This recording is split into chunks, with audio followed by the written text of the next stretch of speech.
창세기 30장 25절부터 43절까지 말씀으로 큐티인 제목은 매우 번창하였더라입니다. 야곱이 라반에게 가족과 함께 자신의 고향 땅으로 가게 해달라고 하자 라반은 야곱에게 더 머물기를 권하면서 대신 품삯을 정하라고 합니다. 이에 야곱이 양떼 중에 아롱진 것과 점 있는 것, 검은 것을 자기의 품삯으로 정합니다. 라반의 견제에도 야곱은 꾀를 써서 튼튼한 양을 자기 것으로 만들고 매우 번창하게 됩니다. 개인의 번성은 하나님이 맡기신 것일까요? 아니면 개인이 자신의 능력을 발휘하여 성취한 것일까요? 야곱은 동물을 번식시키는 기발한 방법으로 라반을 속여 넘깁니다. 29장에서는 라반이 야곱을 속여 14년 동안 자기 집에서 일하게 만들었죠. 그러나 30장에서는 야곱은 많은 양떼를 얻기 위해 라반을 속여 넘깁니다. 창세기 27장에서 야곱은 본래 속이는 자였습니다. 29장에서는 라반이 속이는 자로 등장하지만 오늘 본문에서는 다시 야곱이 속이는 자로 등장합니다. 우리는 인간적인 측면에서 성공을 내 힘과 능력이라고 하지만 그러나 모든 것은 다 하나님이 주신 것입니다. 오늘은 하나님이 주시는 번성에 대하여 살펴보겠습니다. 첫째로 내가 어떻게 섬겼는지 아시나이다 입니다. 25절부터 27절 말씀입니다. 라헬이 요셉을 낳았을 때에 야곱이 라반에게 이르되 나를 보내어 내 고향 나의 땅으로 가게 하시되 내가 외삼촌에게서 일하고 얻은 처자를 내게 주시어 나로 가게 하소서. 내가 외삼촌에게 한 일은 외삼촌이 아시나이다. 라반이 그에게 이르되 여호와께서 너로 말미암아 내게 복 주신 줄을 내가 깨달았노니 내가 나를 사랑스럽게 여기거든 그대로 있으라. 라헬이 요셉을 낳을 때는 야곱이 결혼 조건으로 라반과 맺은 14년간의 노동계약이 끝나는 해였습니다. 야곱이 라헬에게서 요셉을 얻고 나니 큰 짐을 벗은 것 같아 고향으로 돌아갈 마음이 생겼습니다. 그래서 야곱은 라반을 찾아가 자기 고향으로 떠나게 해달라고 요청합니다. 그는 라반과 함께 지내면서 자기 아내들과 자식들을 위해 14년 동안 성실히 일했습니다. 그는 힘든 상황에서도 라반과의 계약에서 자기 몫을 분명히 다했습니다. 오늘 26절에 나와 있는 일하고 또 한 일이라고 하는 말은 모두 원어로 숨긴다는 그런 뜻입니다. 이 말을 반복하는 것은 야곱 자신이 라반에 대한 책임을 완수했다는 점을 강조하고 있죠. 하나님은 그에게 가정을 주셨고 그는 이제 그 땅에서 약속된 축복의 성취를 기대할 수 있게 되었습니다.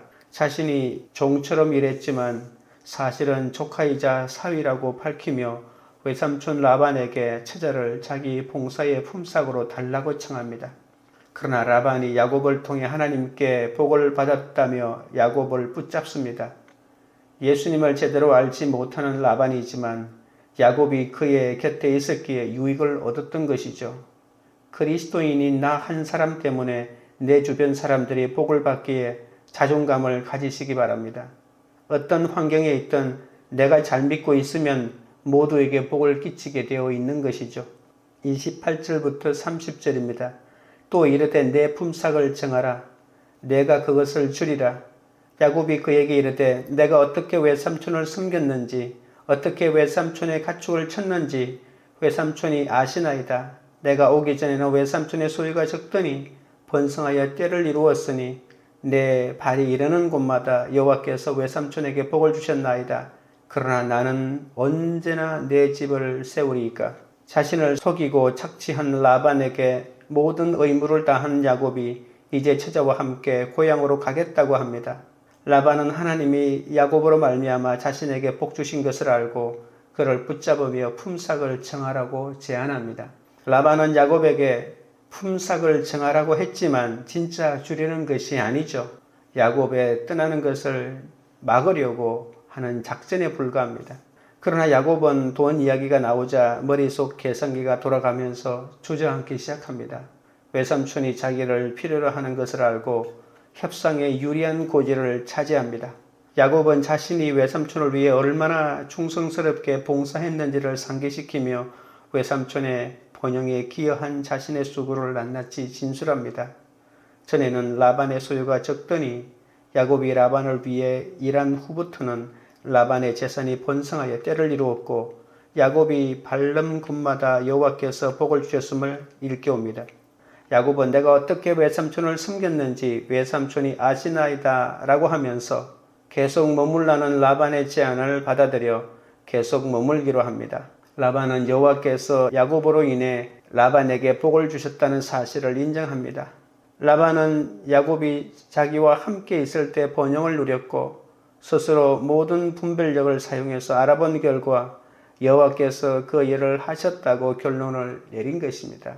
복에 대한 말을 반복하는 것은 라반이 야곱과 함께 살면서 경험한 물질 증가의 참된 근원이 무엇인가를 알려줍니다. 성경을 열심히 읽으면 사람의 마음을 알게 되고 지혜를 갖게 됩니다. 강경한 야곱이 속임수로 장자권을 탈취하고 고향에서 쫓겨나 더 강경한 라반에게 와서 14년간 극한 고생을 하게 되죠. 야곱의 얕은 술수가 더는 통하지 않는 임자를 제대로 만난 것입니다. 하나님은 나의 약함을 다루시기 위해서 나보다 조금 더 악한 사람을 도구로 사용하십니다. 그러나 길이 없어 라반 같은 사람에게 고스란히 당하며 훈련받는 것이 내 품삯을 정하는 최고의 비결입니다. 내 욕심 때문에 속는 것임을 알고 객관적으로 사람을 보는 지혜를 구해야 합니다. 성도는 사람과 상황에 상관없이 주님 때문에 성실하고 진실하게 섬기는 자여야 합니다. 나로 말미암아 하나님이 다른 사람에게 복을 주시기에 언제나 당당할 필요가 있습니다. 적용 질문 드립니다. 내가 어떻게 외삼촌을 섬겼는지 외삼촌이 아신다고 말한 만큼 나는 성실하고 진실하게 섬기고 있습니까? 나의 라반에게 인정받고 있습니까? 둘째는 이 같은 것이 내 품삯이 되리이다 입니다. 31절입니다. 라반이 이르되 내가 무엇으로 내게 주랴? 야곱이 이르되 외삼촌께서 내게 아무것도 주시지 않아도 나를 위하여 이 일을 행하시면 내가 다시 외삼촌의 양떼를 먹이고 지키리이다. 야곱과 라반 두 사람이 서로 하나님의 축복으로 번성하게 되었음을 인정하자 새로운 계약을 체결합니다. 라반은 야곱이 더 자신의 집에 머물러 그를 통해 자신이 계속 번성하기를 원했습니다. 그리고 야곱은 이제 라반을 향한 자신의 의무가 종결되었고 여호와께서 이제 자기를 위해 베푸실 것을 확신했기 때문에 머무는 것에 동의했습니다. 야곱은 끝보기에는 자신이 적게 얻을 계획을 제안하게 되죠. 32절부터 34절입니다.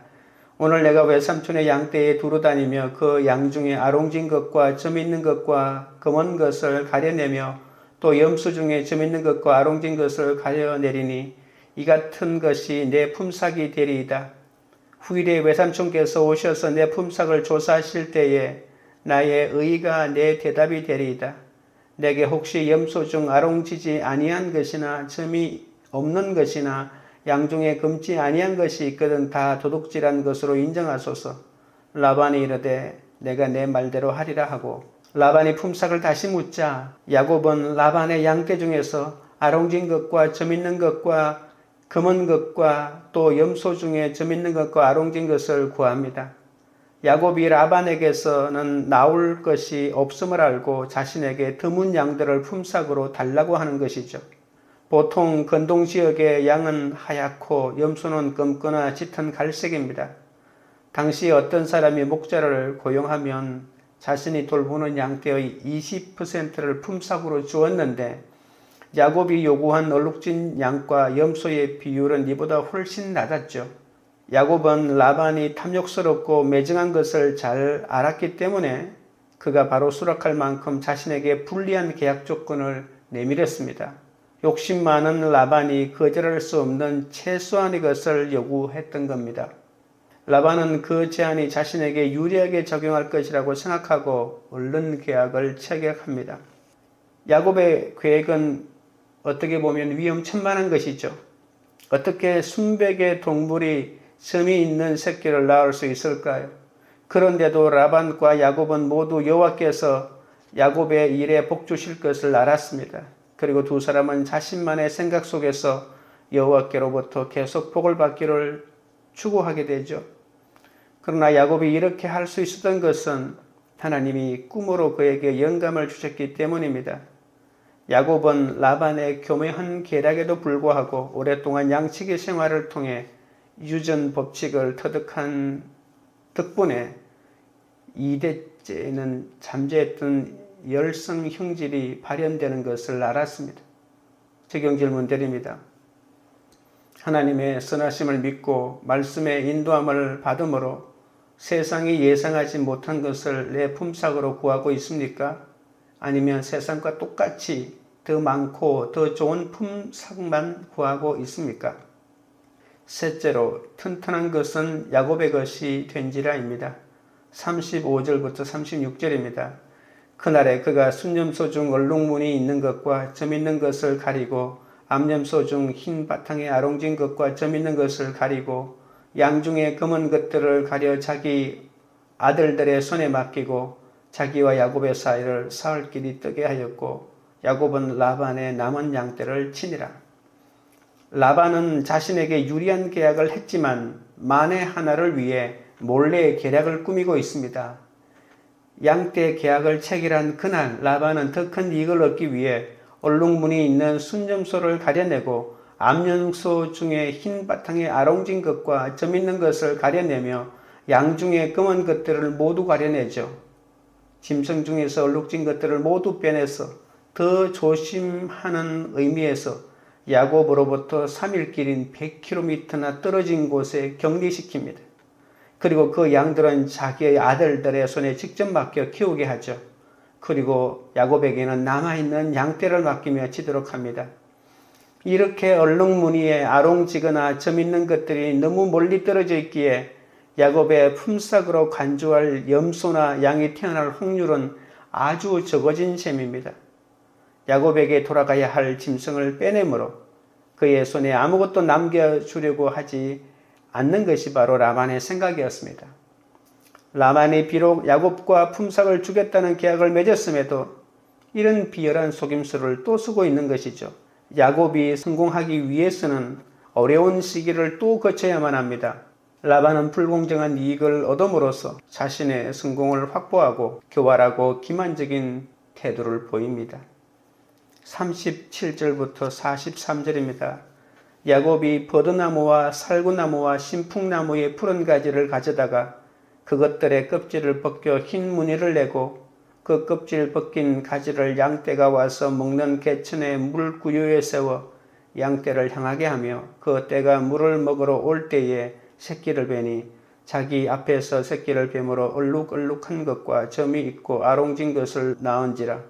야곱이 새끼 양을 구분하고 그 얼룩무늬와 검은 빛 있는 것을 라반의 양과 서로 마주보게 하며 자기 양을 따로 두어 라반의 양과 섞이지 않게 하며 튼튼한 양이 새끼 뵐 때에는 야곱이 개천에다가 양떼의 눈 앞에 그 가지를 두어 양이 그 가지 곁에서 새끼를 베게 하고 약한 양이면 그 가지를 두지 아니하니 그렇게 하므로 약한 것은 라반의 것이 되고 튼튼한 것은 야곱의 것이 된지라.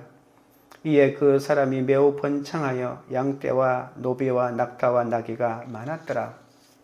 야곱은 라반의 속임수에 세상 꾀로 대항합니다. 야곱의 계획이 어떻게 성공을 거두었는지 그의 재물이 어떻게 크게 늘어났는지를 자세히 들려줍니다. 야곱은 껍질을 벗긴 나뭇가지를 양떼 바로 앞에 있는 물가에 담가 놓았습니다. 그 결과 양 새끼는 줄무늬, 얼룩무늬 혹은 점박이들이 태어났죠. 야곱은 이 새끼들을 자기를 위해 따로 구별하였습니다. 그리고 튼튼한 동물을 선택해 따로 먹였고 그래서 약한 것들은 모두 라반에게로 돌아가도록 만들었던 것입니다. 그는 하나님이 라반의 양떼 중에서 얼룩진 것들을 자신에게 주실 줄 믿었지만 이를 이루고자 유전학적인 조정과 선택적인 사육 기술을 의지한 것입니다. 이 계획은 임신이나 수정기간 동안에 확실하게 눈에 들어온 양들은 태아에게 표시를 남긴다는 속설을 의지한 것입니다. 그러나 야곱의 계획이 성공한 것은 다른 원인이 있습니다. 아무리 선택하여 사육이 성공의 큰 몫을 차지한다 해도 이것이 성공하기에는 너무 많은 시간이 필요합니다. 결국 정말 이 계획이 성공한 것은 하나님께서 동물이 번성하도록 개입하셨다는 것을 놓치면 안 됩니다. 야곱이 유전학적인 지식과 양을 사육하는 탁월한 경험이 있다고 하더라도 그것만이 이런 번성을 가져온 원인이 아니란 말입니다. 오히려 야곱의 행동은 부정적인 본보기나 또는 진리를 돋보이게 하는 포장에 불과합니다. 성공은 개인의 열심이 아니라 하나님께로부터 옵니다. 이상한 관습을 신뢰하고 적대자들과 경쟁하는 것은 어리석은 행동입니다. 성도들은 라반과 같은 세상 사람들 사이에서 살 수밖에 없습니다. 정말 그들의 술수로 큰 위기에 직면할 수도 있습니다. 세상 사람들과 경쟁해서 이기기 위해 하나님의 축복을 받는 방법이 아닌 다른 방법을 사용할 때도 있고 미신적인 관습을 사용할 때도 있습니다. 성도들이 믿지 않는 자들과 경쟁할 때 반드시 믿음에 따르는 방법을 사용하는 것이 매우 중요합니다. 성공에 참된 권한은 하나님이심을 인정하고 그 믿음의 방법을 계속 사용해야 합니다. 물질의 번영은 자신의 제한된 능력이 만들어낸 것이 아닙니다. 주님께로부터 온다는 것을 인정해야 하죠. 만일 하나님께서 자기 백성을 축복하기로 약속하시면 그 무엇도 그분을 막을 수 없습니다. 반대로 하나님께서 복을 주지 않겠다고 결정하시면 그 어떤 방법을 사용한다고 해도 그 결정을 바꿀 수 없다는 말입니다. 야곱이 아직도 선하지 않지만 그의 수고를 기억하신 하나님께서 기적적인 이 생식의 축복을 주셔서 야곱의 소유가 풍부해졌던 겁니다. 세상에서 억울한 대접을 받으며 수고한 것을 하나님이 다 갚아주십니다. 우리가 이타적으로 살면 하나님이 우리의 중심을 보시고 선하게 인도해 주시는 거죠. 하나님이 주시는 진정한 품삯을 받는 사람이 되어야 합니다. 하나님은 이렇게 흠 많은 야곱을 그분의 주권적인 은혜로 축복하여 번성, 매우 번성하게 만들어 주십니다. 적용 질문 드립니다. 나를 속인 라반이 또다시 나를 속인 일이 있습니까? 나의 믿음은 온전하지 않지만 그럼에도 주께 붙어있는 나를 주님이 매우 번성하게 해주신 일은 무엇입니까? 기도드리겠습니다. 하나님 아버지, 나의 악함을 다루시기 위해서 나보다 조금 더 악한 사람을 도구로 사용하신다고 하셨습니다. 라반 같은 사람에게 고스란히 당하며 훈련받는 것이 내 품성을 정하는 최고의 비결임을 알지 못하고 왜 이런 남편을 주셨는지, 왜 이런 아내를, 왜 이런 자녀를, 왜 이런 직장이냐고 원망할 때가 많았사오니 불쌍히 여겨 주시옵소서. 야곱처럼 저도 사람과 상황에 상관없이 주님 때문에 성실히 섬기는 자가 되기를 원합니다. 내가 욕심이 많기에 속는 것임을 깨닫고 객관적으로 사람을 볼 수 있는 지혜를 허락하여 주시옵소서. 사람과 상황에 상관없이 주님 때문에 성실하고 진실하게 섬기는 자가 되어 하나님이 주시는 복을 누리도록 인도하여 주옵소서. 하나님의 선하심과 말씀을 믿음으로 세상이 감당하지 못하는 품삯을 구하게 하옵소서. 라반의 교묘한 계략에도 불구하고 세상의 방법으로 하나님의 복을 얻으려고 하지 않게 하시고 주님의 방법대로 믿음으로 주님을 의지하며 주의 복을 받게 하여 주시옵소서. 온전하지 않은 믿음과 흠 많은 삶에도 불구하고 하나님의 백성인 우리를 축복하여 번성하게 하시니 감사드립니다. 우리가 아직도 온전히 선하지는 않지만 우리의 수고를 기억하신 하나님께서 기적적인 축복을 주실 줄 믿습니다. 세상에서 억울한 대접을 받으며 수고한 것을 하나님이 마침내 다 갚아주심을 믿고 이타적인 삶을 살아가도록 도와주시고 하나님이 주시는 진정한 품삯을 받는 그런 한 사람이 되도록 역사하여 주시옵소서. 황교우리들 교회가 나의 품삯은 왜 이것밖에 안 되냐고 불평하기 전에 내가 어떻게 외삼촌을 섬겼는지 외삼촌이 아신다고 말할 만큼 성실하고 진실한 섬김의 사람이 되게 하옵소서. 세상과 똑같이 더 많고 더 좋은 품삯만 구하지 않게 하시고 하나님의 선하심을 믿고 말씀의 인도하심을 받아 세상이 예상하지 못한 하나님의 품삯을 구하는 그런 공동체가 되게 하옵소서. 나를 속인 세상 라반이 또다시 나를 속인다고 해도 나의 믿음대로가 아니라 주께 붙어있는 우리를 주님이 매우 번창하게 해주심을 믿고 주님의 방법대로 믿고 살고 누리는 그런 공동체가 되도록 인도하여 주시옵소서. 예수님의 이름으로 기도드리옵나이다. 아멘.